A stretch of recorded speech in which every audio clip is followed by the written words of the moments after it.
అందుకే కేసీఆర్ గారు ఆదేశిస్తే వారి ఆదేశానికి అనుగుణంగా ఈ కమిటీని ఏర్పాటు చేయడం జరిగింది. ఈ కమిటీ నిరంజన్ రెడ్డి గారి నేతృత్వంలో రాష్ట్రమంతటా కూడా విస్తృతంగా రాబోయే నెల రోజుల పాటు పర్యటిస్తుంది. ఈ నెల రోజుల్లో రైతు సంఘాలు, రైతులు, వివిధ సమూహాలతో ఎక్కడికక్కడ మరి కలుస్తుంది. కమిటీ యొక్క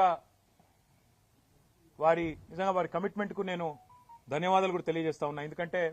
మా జోగురామన్న గారు వెంటనే స్పందించి అన్నారు, అన్న అక్షర క్రమంలో మేమే ముందున్నాం ఆదిలాబాదు,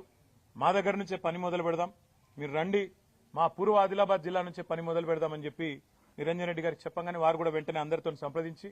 ఎల్లుండే పని మొదలు పెడదామని నిర్ణయం తీసుకున్నారు. 24వ తారీఖు నుంచి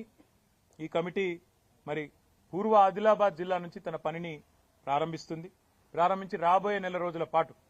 అన్ని జిల్లాలు దాదాపుగా అన్ని వర్గాల రైతులను, వ్యవసాయదారులను అందరినీ కలిసి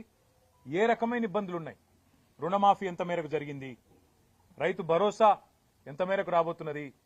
అసలు రాష్ట్రంలో ఏం జరుగుతా ఉంది, కరెంటు సరఫరా ఎట్లున్నది, నీటి పరిస్థితి ఏంది, సాగునీటి పరిస్థితి ఏంది,